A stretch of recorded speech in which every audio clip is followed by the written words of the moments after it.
Hi friends, कैसे हैं आप लोग। क्या आपको पता है आपके एक्सेल के अंदर चार्ट भी बनाया जा सकता है। क्या आपको ये पता है कि आप अपने टेबल को एक चार्ट के फॉर्म में बहुत ही सुंदर तरीके से विजुअलाइज करा सकते हो, प्रेजेंट करवा सकते हो। आप उसके मीनिंगफुल इंफॉर्मेशन को ड्रॉ कर सकते हो, उसके ट्रेंड को समझ सकते हो, एक इन्फॉर्म्ड डिसीजन ले सकते हो उस चार्ट्स को देख के। क्या आपको ये पता है कि एक्सेल में इतने अलग अलग टाइप के चार्ट्स होते हैं जो वेरिड बिजनेस नीड्स या वेरिड कस्टमर नीड्स के हिसाब से बनाए जा सकते हैं और उनको व्यूअर्स के थ्रू इंटरैक्ट कराया जा सकता है। और अगर आप ये नहीं जानते हैं तो ये वीडियो आपके लिए है। यहाँ पे हम बात करेंगे कि एक्सेल में चार्ट कैसे बनाते हैं, कैसे हम उसको यूज़ कर सकते हैं अपने डेटा विजुअलाइजेशन के लिए। ठीक है, चलिए स्टार्ट करते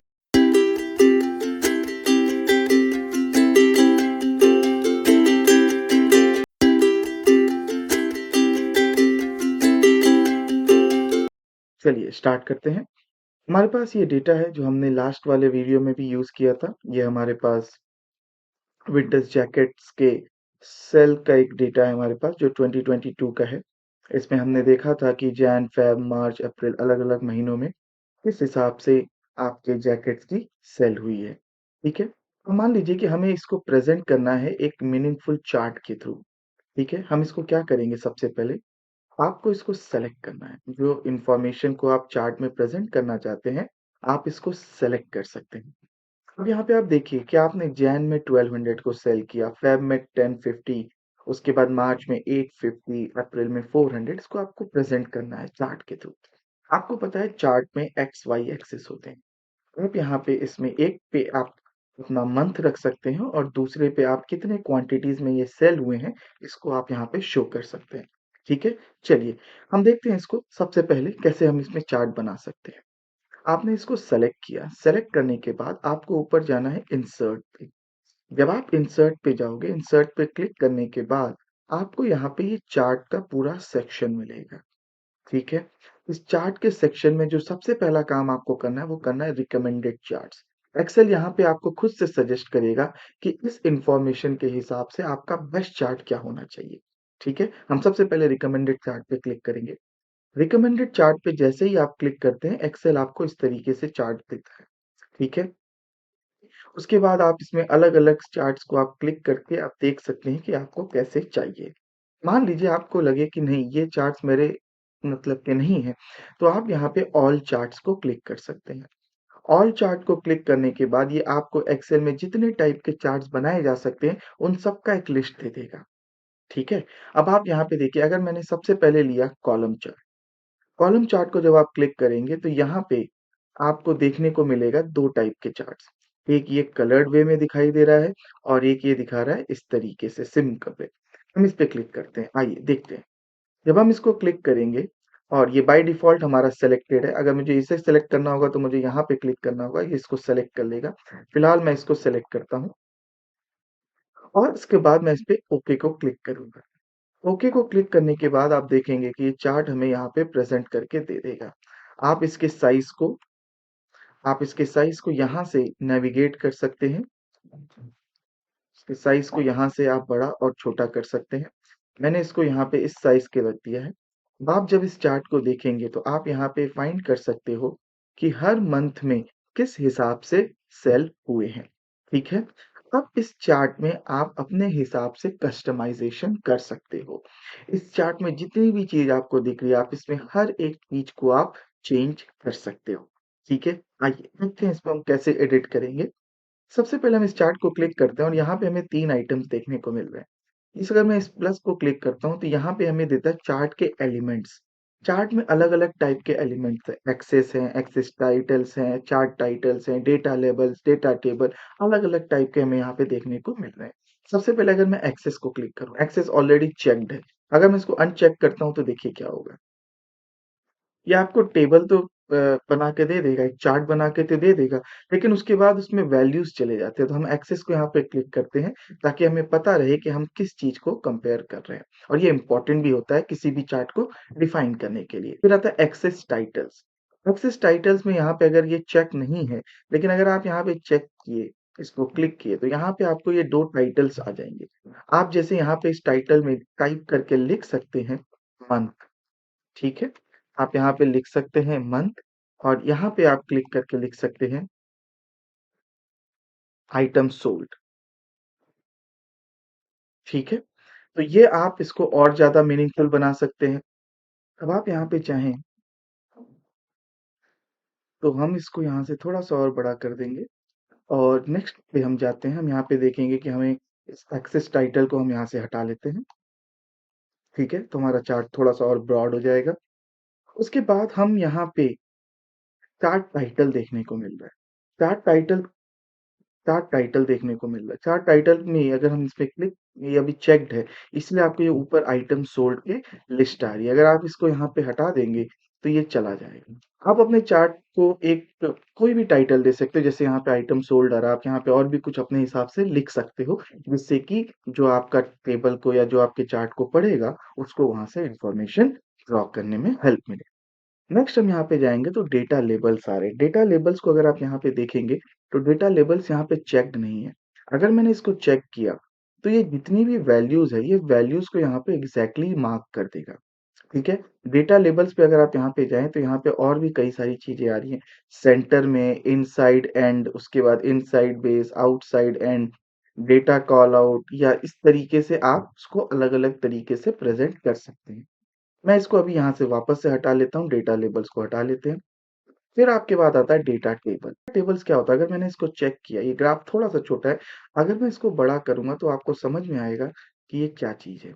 ये जो यहाँ पे हमारे पास दोनों कॉलम्स थे, जैन और उसके हिसाब से पर्टिकुलर 1200, ये यहाँ पे हमें उसको वो प्रेज़ेंट करके दे रहा है, ठीक है? अगर मैं इसको आपको थोड़ा-सा शो करूँ, ठीक है? अब यहाँ पे आपको और इसको अच्छे से देखने को मिलेगा। अगर मैं इसको थोड़ा-सा और बड़ा करूँ, आपके पास ये पूरा का पूरा टेबल वहाँ पे आपको आ जाएगा, ठीक है? तो नीचे टेबल्स आ गया और उसके ऊपर उसका चार्ट आ गया। तो इस तरीके से भी आप इसको कर सकते हैं। मैं फ़िलहाल इसको थोड़ा वापस से छोटा कर देता हूँ और हम इस पे आ जाते हैं। अब अगर हम यहाँ पे देखेंगे कि हमारे पास नेक्स्ट ऑप्शन क्या है, हमने इसको क्लिक किया, डेटा टेबल को भी मैंने अनसेलेक्ट कर लिया। उसके बाद आता है एरर बार्स। एरर बार एक स्टैटिस्टिकल टूल है। इस चीज़ को अभी हम यहाँ पे नहीं डिस्कस करेंगे। लेकिन ये एरर बार्स भी आपके लिए एक इम्पोर्टेंट चीज़ हो सकता है, अगर आप किसी शेयर मार्केट या किसी ऐसे पर्टिकुलर ट्रेंड को दिखाना चाहते हो, इन्फॉर्म्ड डिसीजन लेने में हेल्प करे, तो ये काम आ सकता है। उसके बाद हम आते हैं ग्रिड लाइन्स पे। आप इसको हॉरिज़ॉन्टली लाइन्स देख रहे होंगे यहाँ पे जो यहाँ पे है। आप अगर इसको अनचेक कर देंगे, तो ये ग्राफ में से वो ग्रिड लाइन्स चले जाएँगे। ठीक है? उसके बाद आता है लीजेंड। लीजेंड की अगर हम बात करें तो बेसिकली आपका ग्राफ क्या चीज़ बता रहा है, उस चीज़ को हम लीजेंड बोलते हैं। तो यहाँ पे आपका जो ग्राफ है, ये बेसिकली कितने आइटम सोल्ड हुए हैं, इस चीज़ को बता रहा है। ठीक है? इसका फ़ोकस ये है। तो इस चीज़ को आप कंट्रोल कर सकते हैं राइट में, टॉप में या आप इसको बॉटम में ले जा सकते हैं, तो ये आपकी चॉइस है। ठीक है? तो इस तरीके से ये एक बेसिक तरीके से आप अपने ग्राफ को कस्टमाइज़ कर सकते हो, जैसी आपकी नीड है, जैसे आप इसको प्रेज़ेंट करना चाहते हैं। आइए और देखते हैं। अब हम इसके थोड़े से स्टाइल्स के ऊपर और कलर के ऊपर जाते हैं। अब आप अगर स्टाइल में जाना चाहें, तो स्टाइल के लिए आपको ये ऊपर भी अलग-अलग टाइप के स्टाइल्स दिख रहे हैं, अदरवाइज़ आप नीचे से भी यहाँ से स्क्रॉल कर सकते हैं। आप मैं इसको थोड़ा-सा इधर ले जाता हूँ। ठीक है? अब जब आप इसको देखेंगे तो यहाँ पे हमारे पास अलग-अलग टाइप के चार्ट के स्टाइल्स आ रहे हैं। जैसे ये आ गया, ये डार्क शेड्स में आ गए पूरे के पूरे, ये काफ़ी विजुअलाइज़ होता है। इसी तरीके से आप यहाँ पे देख सकते हैं अलग-अलग टाइप में अपने चार्ट को आप जितना सुंदर बनाना चाहें, एक्सेल में उतना ही ज़्यादा आपके लिए फीचर्स हैं। तो आप उसमें से कोई भी चूज़ कर सकते हैं और अपने ग्राफ को उतना ज़्यादा सुंदर बना सकते हैं। ठीक है? अच्छा, अब इसमें हम और देख सकते हैं कि हमारे पास एक और ऑप्शन आ रहा है कलर। आप यहाँ कलर में जाएँगे तो अभी ये फ़िलहाल ब्लू में है। आप इसको अगर जाएँगे तो आप इसको फिर ऑरेंज में सेट कर सकते हैं या ग्रीन में सेट करते हैं, तो ये आपके अलग-अलग कलर्स में आप अपने टेबल को विजुअलाइज़ करा सकते हैं। ठीक है? तो ये ब्यूटिफ़िकेशन का भी हमें यहाँ पे फैक्टर मिल गया। इसके पहले वाले में हमने देखा कि हमें क्या-क्या एलिमेंट चाहिए चार्ट में, वो हम उसके अंदर कस्टमाइज़ कर सकते थे। अब नेक्स्ट हमारे पास आता है ये फ़िल्टर का टेबल। फ़िल्टर का टेबल आपको के गिवन टेबल में से क्या-क्या मंथ आपको फ़िल्टर करना है या क्या-क्या वैल्यूज़ को आपको फ़िल्टर करना है, वो हेल्प करता है। फॉर एग्ज़ाम्पल अगर मैंने यहाँ से नीचे अगर हम देखें तो हमारे पास कई सारे मंथ है, जैन फेब मार्च। अगर मैं चाहूँ कि मुझे इसमें से खाली विंटर्स मंथ को सेलेक्ट करना है तो जैन फेब ले लेते हैं, मार्च अप्रैल मई जून जुलाई अगस्त सितंबर अक्टूबर को हटा देते हैं और फिर से नवंबर दिसंबर रख लेते हैं। ठीक है, अब इसको आप अप्लाई कर दीजिए। अब ये आपको सिर्फ विंटर्स के मंथ में कैसा सेल हुआ है, उस हिसाब से आपको ग्राफ बना के दे देगा। आप चाहें तो अपने हिसाब से समर्स के मंथ को देख सकते हैं कि भाई विंटर का जैकेट है तो समर में इसकी कैसे सेल होती है, वो हम देख सकते हैं। तो ये आपको ग्राफ को कस्टमाइज़ करने में हेल्प करता है, ठीक है? अच्छा, अब यहाँ पे तो हमने एक अपना एक हिसाब से वन ऑफ द चार्ट देखा है, ठीक है? अब अगर हम चाहें तो और भी देखना चाहें तो हम इसको डिलीट कर देते हैं। अपने टेबल्स को वापस ले आते हैं, इसको वापस से सेलेक्ट कर लेते हैं, इंसर्ट पे जाएँगे, रिकमेंडेड चार्ट्स पे आप जाइए, यहाँ पे भी आप क्लिक कर सकते हैं, आपको सारे चार्ट्स दिखेंगे, यहाँ पे आप ऑल चार्ट्स में जाएँ, उसके बाद आता है लाइन चार्ट्स। लाइन चार्ट पे अगर आपने क्लिक किया तो ये आपको लाइन के फॉर्म में आपके वैल्यूज़ को दिखाएँगे, ठीक है? जनरली ये कंपैरिज़न के लिए होता है, तो अगर कोई 2 वैल्यूज़ हैं, ठीक है? जैसे मान लीजिए कि आपके पास 2 शॉप्स हैं। शॉप ए में, शॉप बी में कैसे-कैसे सेल हुए तो आप इसमें एक-दूसरे को कंपेयर कर सकते हैं, ठीक है? उसके बाद आपके पास आता है पाई चार्ट। पाई चार्ट में आप एक फुल पोर्शन में 360 जो हमारा फुल पोर्शन होता है, उसमें से हम कितना पोर्शन पर मंथ में हमने दिया है, तो आप यहाँ पे उसको देख सकते हैं, ठीक है? अगर मैंने एक पाई चार्ट को सेलेक्ट किया तो ये हमारे वैल्यूज़ को कुछ इस तरीके से शो करेगा। पाई चार्ट के अंदर भी अगर आप चाहें और आप अपने वैल्यूज़ को दिखाना चाहते हैं तो डेटा लेबल्स पे जाएँगे।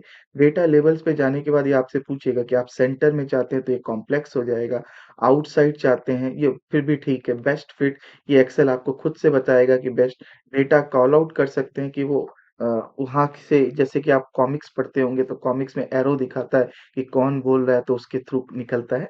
तो वैसे ये डेटा कॉल आउट हो जाता है। बेस्ट फिट पे अगर आपने क्लिक किया तो ये इस तरीके से इसको सेट करके आपको यहाँ पे दे देगा। अगेन जैसा कि मैंने आपको कहा ये हर चीज़ कस्टमाइज़ेबल है। आप यहाँ पे कलर्स अगेन अपने हिसाब से चूज़ कर सकते हैं कि आपको क्या कलर चाहिए। स्टाइल चूज़ कर सकते हैं आप अपने हिसाब से कि आपको कैसा स्टाइल चाहिए आपके टेबल का। आपके चार्ट्स का। तो ये आप खुद से देखेंगे कि आपके जो डेटा है वो थोड़ा-सा मोनोटोनस होता है, वो थोड़ा-सा बोरिंग होता है। लेकिन जब आप उसको एक एक्सेल में एक चार्ट्स के थ्रू प्रेज़ेंट करते हैं, तो वो बहुत ही ज़्यादा अट्रैक्टिव हो जाता है, विज़ुअलाइज़ करने में उसको अच्छा लगता है और उसको देख के पैटर्न को समझने में हेल्प मिलती है। उससे आप एक रेफ़रेंस निकाल सकते हैं, कंक्लूज़न निकाल सकते हैं। ठीक है? चलिए अब हम यहाँ पे एक काम करते हैं, अपने टेबल को थोड़ा-सा डिटेल बनाते हैं। अब हम यहाँ पे क्या करेंगे, हम एक और कॉलम बनाते हैं आइटम सोल्ड की जगह हम यहाँ पे लिखते हैं रेवेन्यू, ठीक है? रेवेन्यू में हम क्या करते हैं कि मान लीजिए एक रफ वैल्यू ले लेते हैं कि आपका जो सारा जैकेट है लेट अस से कि आप उसको एक फिक्स प्राइस में बेचते हो 400 ठीक है? तो अब हम यहाँ पे क्या करते हैं, हम एक फ़ॉर्मूला सेट करते हैं इक्वल टू हम वैल्यूज़ को लेंगे यहाँ से, उसको हम मल्टीप्लाई करेंगे 400 से। तो इससे आपको पता चलेगा कि आपके हर मंथ का रेवेन्यू कितना हो रहा है। एंटर कर दें। अब हम इसको यहाँ से ड्रैग कर लेते हैं या तो डबल क्लिक कर देंगे यहाँ पे, डेटा फिल करके हमें दे देगा एक्सेल। अब हमें हर मंथ का रेवेन्यू भी पता चल गया। अब चलिए मान लीजिए कि ये तो एक मनी रिलेटेड चीज़ है, तो हम इसको यहाँ पे पैसे में भी जाके चेंज कर सकते हैं। तो मोर अकाउंटिंग फॉर्मेट पे हम गए यहाँ पे, मोर अकाउंटिंग फॉर्मेट में जाके सिंबल पे गए और नीचे हम अपना रुपया खोजेंगे। ये हमें यहाँ पे मिल गया रुपीज़ का साइन, इसको ऐसे कर दें, ठीक है? ओके कर लिए, ये हमारा यहाँ पे साइन में आ गया। चलिए, अब हम इसका चार्ट बनाएँगे। सबसे पहले डेटा को आप सेलेक्ट करें। डेटा को सेलेक्ट करने के बाद इंसर्ट पे जाएँ, इंसर्ट में जाने के बाद आप रिकमेंडेड चार्ट्स पे जाएँ। रिकमेंडेड चार्ट्स पे जब आप जाएँगे, तो मान लीजिए मैंने सबसे पहले ये सेलेक्ट किया, इसको ओके कर लेते हैं, ठीक है? थोड़ा-सा मैं इसके साइज़ को एडजस्ट करता हूँ। सबसे पहले डेटा को मैंने थोड़ा-सा लेफ्ट साइड पुश कर दिया है, चार्ट्स को मैंने थोड़ा-सा साइज़ में छोटा कर दिया है, ठीक है? कंट्रोल ज़ेड यहाँ से मैंने इसको यहाँ पर ले लिया। अब आप देखें कि ये जो आपको यहाँ पे नीचे दिख रहा है आइटम सोल्ड और रेवेन्यू, अभी ये हाइलाइट क्या कर रहा है रेवेन्यू को। हर मंथ में कितना रेवेन्यू हुआ है ये आपको यहाँ पे देखने को मिल जाएगा। आप चाहते हैं कि भाई मुझे वैल्यूज़ भी चाहिए, आप डेटा लेबल्स पे गए, डेटा लेबल्स पे जाने के बाद सेंटर, एंड, उसके बाद इनसाइड, आउटसाइड, या जैसे भी आप इसको करना चाहें कर सकते हैं। अब अगर हम चाहते हैं कि नहीं भाई मुझे तो ये देखना है कि आइटम सोल्ड कितना हुआ, आइटम सोल्ड होने के लिए करेंगे और हम फिल्टर्स पे जाएंगे। फिल्टर्स पे जाने के बाद ये आपको पूछेगा कि यहाँ पे आप देखिए सीरीज में सेलेक्ट ऑल है, आप इसको अनसेलेक्ट करके आइटम सोल्ड पे क्लिक करें और अप्लाई कर दें। ये आपको आइटम सोल्ड बताना लगेगा और आप देखेंगे कि जैसे ही आपने आइटम सोल्ड किया, आपका वाई एक्सिस पे जो पहले रुपीस थे वो सब चेंज होके नंबर में चले गए। इस तरीके से आप अपने टेबल्स को और ज़्यादा इंटरैक्ट करा सकते हैं। अब आप चाहते हैं कि नहीं मैं 2 टेबल बनाऊँ, ठीक है? 2 टेबल बनाओ, एक में आइटम सोल्ड हो और एक में रेवेन्यू शो करे, ठीक है? हम इसको पहले डिलीट कर लेंगे, अपने टेबल को लेके आते हैं। सबसे पहले हम इन दोनों को सेलेक्ट करेंगे, जिससे कि हमें पता चलेगा कि हमारा आइटम सोल्ड कैसे हुआ है। इंसर्ट पे गए, इंसर्ट पे जाने के बाद रिकमेंडेड चार्ट पे गए, उसके बाद हम यहाँ पे ऑल चार्ट में आके हम कॉलम चार्ट को सेलेक्ट कर लेते हैं। कॉलम चार्ट को हमने सेलेक्ट किया, हमने इसको छोटा किया और हमने क्या किया इसको यहाँ पे इस तरीके से प्लेस कर दिया, ठीक है? ये हमारा आइटम सोल्ड का चार्ट हो गया। अब आप क्या करिए इस कॉलम को सेलेक्ट करिए, इस डेटा को सेलेक्ट करिए, कंट्रोल दबा के रेवेन्यू को भी सेलेक्ट कर लीजिए। ये हमने सीखा है कि हम कैसे अलग-अलग सेल्स को सेलेक्ट कर सकते हैं। अब आप जब आप ऐसे इसको सेलेक्ट करिए तब आपका मंथ और आपका रेवेन्यू 2 अलग-अलग बन गए। यहाँ पे आप वापस से इंसर्ट पे जाइए, रिकमेंडेड चार्ट्स पे जाएँ, ऑल चार्ट्स के अंदर कॉलम में ही जाएँ और कॉलम को सेलेक्ट करके ओके कर लें और ये आपको रेवेन्यू का भी चार्ट दे देगा। अब आप चाहें तो इसको वन ऑन वन लगा लें, पैरेलल लगा लें, साइड बाय साइड लगा लें। इसको आप इस तरीके से रिप्रेजेंट कर सकते हैं। ठीक है? अब आप इसकी ब्यूटीफिकेशन कर सकते हो कि मान लीजिए आपने चाहा कि आपका ये जो चार्ट है, ये कुछ इस तरीके से दिखे और ये वाला चार्ट आपका इस पे भी आप ब्यूटीफिकेशन पे जाएँ और ये वाला चार्ट आपको थोड़ा कुछ इस तरीके से दिखे। ठीक है? तो आपके ये दोनों जो आपका पूरा था मंथ, आइटम सोल्ड और रेवेन्यू इसके आपने 2 सेपरेट चार्ट्स बना लिए। आप इसके 2 पाई चार्ट भी बना सकते हैं, 2 लाइन चार्ट्स भी बना सकते हैं। ये आपके ऊपर है। ठीक है? चार्ट्स के साथ आपको खेलना आना चाहिए। चार्ट एक बहुत इम्पोर्टेंट टूल होता है आपके डेटा को विजुअलाइज़ करवाने के लिए, ठीक है? चलिए और इसके एग्ज़ाम्पल्स देखते हैं। याद करिए कि हमने ये बनाया हुआ था पिछले लेक्चर्स में भी जिसमें हमने मार्कशीट डाले हुए हैं। मार्कशीट क्या है? अलग-अलग स्टूडेंट हैं ए, बी, सी, डी, ई, एफ, जी, एच, आई और इसके अलग-अलग सब्जेक्ट्स के मार्क्स हैं। तो हम इसमें क्या करेंगे, हम इस वैल्यूज़ को सेलेक्ट कर लेते हैं, हर सब्जेक्ट के मार्क्स को परसेंटेज और टोटल हटा देते हैं। हमने इसको सेलेक्ट किया और सेलेक्ट करने के बाद इंसर्ट पे गए, रिकमेंडेड चार्ट्स पे गए और यहाँ पे हमें ये सेलेक्ट करके इसको सेलेक्ट अब ये हमने रिकमेंडेड चार्ट्स में लिया तो एक्सेल हमें कहता है कि इस तरीके से आप अपने चार्ट को शो कर सकते हैं। अब ए का अलग-अलग सब्जेक्ट्स में कैसा परफॉर्मेंस है, ये आप यहाँ से इसको सेलेक्ट कर सकते हैं। नीचे सीरीज़ 1, सीरीज़ 2, सीरीज़ 3 लिखा है। आप इसको सीरीज़ 1 को क्लिक करके आपको जो नाम इसको देना है, वो आप इसको दे सकते हैं। आप चाहते हैं कि सब्जेक्ट भी आए। यहाँ पे एक मैक्सिमम मार्क्स का कॉलम हमको यहाँ पे देखने को मिल रहा है। हम इसको क्या करेंगे, हाइड करेंगे। हाइड करने के लिए इस पे आप क्लिक करें रो पे क्लिक करने के बाद नीचे हाइड का ऑप्शन दिख रहा है, हाइड कर लें। ठीक है? अब जब आपने इसको इस तरीके से सेलेक्ट कर लिया है, अब आप इनको सेलेक्ट करें नेम के साथ और सब्जेक्ट को सेलेक्ट करें, सारे बच्चों को इस तरीके से। वापस से आप इंसर्ट पे जाएँ, इंसर्ट पे जाने के बाद रिकमेंडेड चार्ट्स पे जाएँ और अब आप इसको क्लिक करके ओके कर दें। जैसे ही आप इसको ओके करेंगे, आपको ये दिख जाएगा कि ये ए, बी, सी, डी के परफॉर्मेंस और उसके बाद ये आपको बताएगा कि इंडिविजुअल जो बार्स हैं, वो किस सब्जेक्ट से रिलेटेड है। तो ये आपके ग्राफ को और ज़्यादा क्या कर देगा, विजुअलाइज़ करवा देगा और सामने वाले को समझने में भी हेल्प करेगा। ठीक है? चलिए और देखते हैं हम इसमें क्या कर सकते हैं। हमने इसको सेलेक्ट करके रखा हुआ है, इंसर्ट पे आए, इंसर्ट पे रिकमेंडेड चार्ट्स हमारे पास थे, हमारे पास एक ये टाइप का चार्ट आ जाएगा, ये आपके इंडिविजुअल कॉलम आ जाएँगे, ठीक है? स्टैक कॉलम बोलते हैं इसको। ये आपका क्लस्टर्ड बार आ जाएगा। ये डिपेंड करता है कि आपको किस वे में अपने डेटा को रिप्रेज़ेंट करवाना है, ये आपका चॉइस है, ठीक है? हम इसके ऊपर ऑल चार्ट्स पे गए।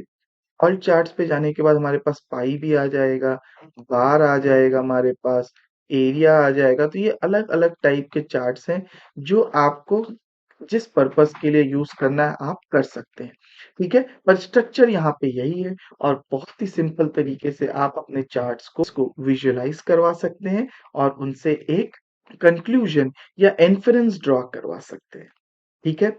चलिए, ये एक बेसिक चार्ट्स मैंने आपको सिखाया है यहाँ पे।